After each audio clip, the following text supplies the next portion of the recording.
এখনো যদি চ্যানেলটি সাবস্ক্রাইব করে না থাকো এখনই করে নাও।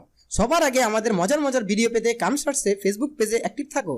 মনে রেখো, আমাদের ভিডিও বানাতে অনেক কষ্ট হয়, তোমাদের ইন্সপিরেশনই আমাদের পথ চলার শক্তি।